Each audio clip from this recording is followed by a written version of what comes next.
going to be good to get back a little bit. What do you remember of the original Buzz Cut night?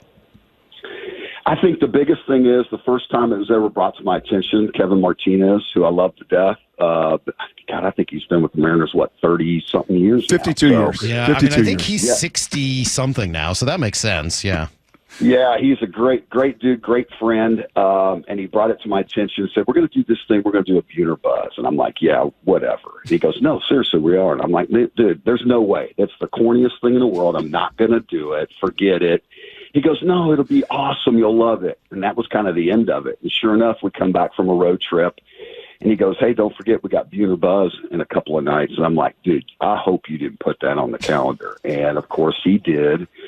And he goes, come on, just go with it. I promise you, I'll be there. It'll go great. And the first go around, it was a little crazy. And then it just, every year it just got crazier and crazier and crazier. And then, then we rolled it in with Locks for Love, and it was just insane. But I think the fact that all the women, I think there was like 750 women that were coming up getting their heads shaved. So that was a little crazy to me. But, yeah, I mean, as crazy as it sounds, it turned out to be a pretty cool promotion.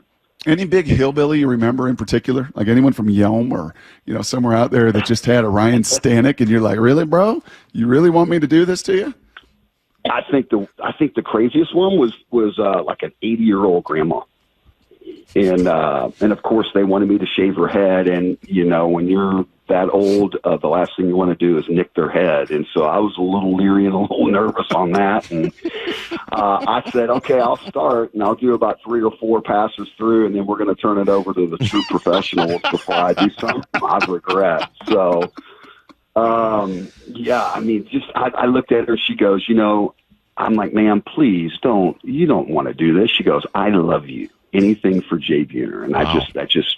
That just stole my heart. So I was like, all right, ma'am, you got it, man. You're going to shave. So it just shows you the love of the fans and how they were so, the Mariners were on a roll, man. And, it was an awesome time during the 90s, as you guys know. Oh. You're going to shave we're hearing that you may shave a player's head on Thursday. Is that a possibility? Dude, I have no clue what's going on. I really don't. That sounds right. It's just like that show checks up out. And go. I there could be. I know I'm doing somebody from the tribe, Muckleshoot Tribe, Wednesday night, and then Thursday.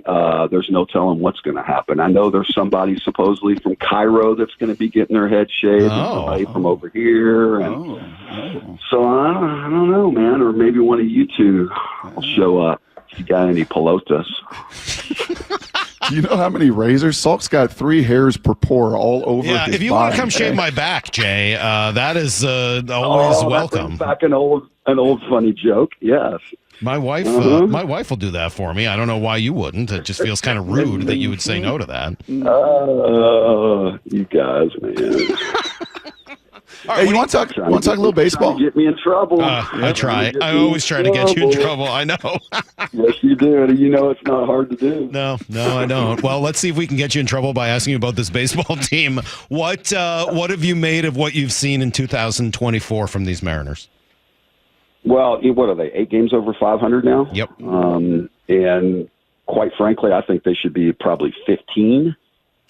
They should be like the Yankees running away with it because they got unbelievable pitching, as everybody knew going into the start of the season, and should for the next couple of years, and they should capitalize on this opportunity.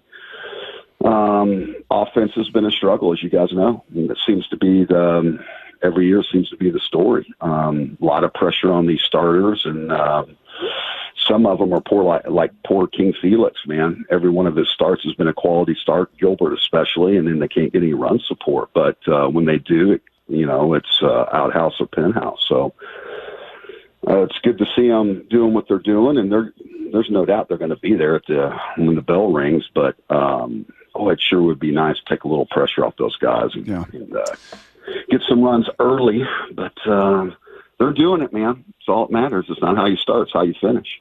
Do you ever sit here? There was just an article out in The Athletic talking to a lot of the current players, asking them all sorts of kind of questions, behind the scenes questions, off the record questions. And, a lot of them responded and said, man, they have a hard time with the old guard talking about hitting because the old guard didn't see the stuff that these guys have to face today. Do you think there is anything to comparing and contrasting the nastiest pitchers that you faced, Jay, in your day, in those 80s and 90s and early 2000s, compared to the kind of stuff they see night in and night out? Oh, there's no doubt these kids are bigger and stronger, and what they have access to is incredible as far as, nutrition. And, it seems like every hitter's got their own, hitting guru, and which makes it hard on the hitting coaches.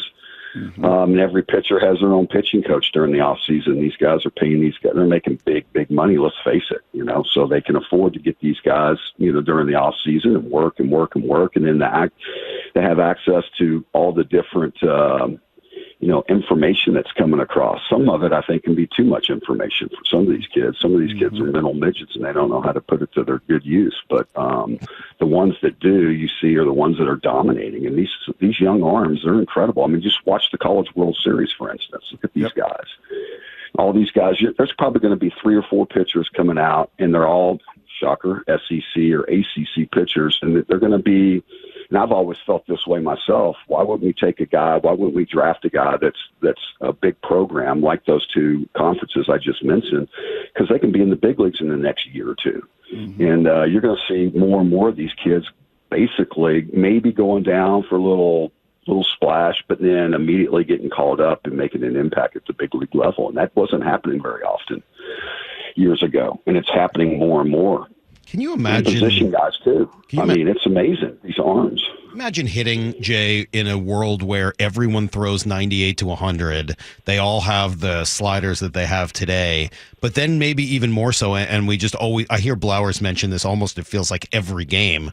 They're not predictable. 3-1 count. They don't just give in and throw you a fastball. They'll throw you sliders that are strikes. I mean, like, how do these guys even hit in today's game? Splits. Right. The worst thing is the split fingers starting to make a comeback. On these guys that are throwing 98, the split's coming out of the same arm angle, same everything. And Miller, look at read what he was saying about his split. He didn't know where the heck it's going. It could go in, it could go down, it could, it could cut. When you don't know that, you're right. Unpredictability. It makes it tough on these guys. I think there's no doubt pitching right now is way ahead of hitting, but I think the good hitters tend to figure it out, and it really comes down to trying to find a pattern and trying to find a location. And, let's face it, sometimes the best pitch you're going to get the whole at bat might be that first pitch, so you better not miss it. So, and I think that's even more important to realize nowadays is, and you get your pitch, you better not miss it. So when you go from that on-deck circle to the batter's box, you better be damn well ready to hit, period. Can you compare and contrast the kid with Julio? We're now year 3 of Julio. The dude just absolutely loves to play, much like you and Junior and Edgar and all the guys in those 90s. Dan, don't want to leave anybody off. But can you compare and contrast from your perspective a little bit of Griffey and Julio?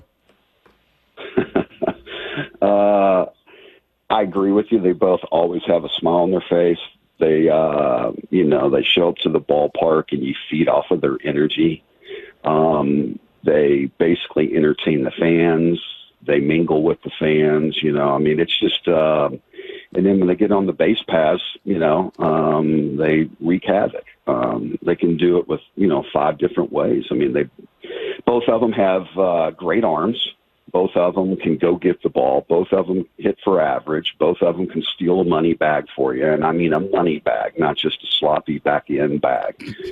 Get themselves in scoring position. They can carry the mail. They can score, score from second base. And then they can hit the ball out of the ballpark for you. And I think right now, Julio's, he's starting to come around. And I think he's putting a lot of pressure, and that's just what young kids do, man. But at the end of the day, when it all matters, it comes down that second half. That's when it's really going to matter. And that's when the big boys step up, when you need the big guys to carry and get a big hit for you. And all those games start to make a big, big difference, and you start to get into August and then that September push. And then you guys know it as well as I do. The Mariners get into the postseason. All the teams the last couple of years have been saying it. They don't want to face the Mariners. Their pitching staff is dirty. I mean, it's not going to be fun. It's not, and then their bullpen too. So, it's going to be close ball games. And then, they know that they got the guys who can one swing in the back and put them in the lead in a hurry. So, but Julio's exciting to watch. And he does amazing things. And he's great for that team. He's basically, he shows up and goes and plays, and the guys feed off of that. There's no doubt. I love his energy. If you could add one player from this team now to the teams that you played on here in Seattle, is there one guy you think would have just really fit in with you all? I think they got quite a few guys. I think the kid behind the plate, I think I love the kid at shortstop. Those are the guys that I really enjoy watching play. Off the top of my head, what is it about those two? I just think the way they carry themselves. I think they're, they lead by example. And they're good in the clubhouse. They can do a lot of different things for you. JP, for example, can play some other positions, not just shortstop. Nowadays, I think that's an important part. When I was playing, I think a super utility guy was one of the most important guys in the world. And we had a lot of really, really good ones in Soho, Mark McLemore. I mean, there were some great utility guys that we had. Richie Amaral. He could do a lot of different things for you and play a lot of different positions. I think that's becoming more and more important for teams nowadays, having a bench full of guys that can do a lot of different things for you.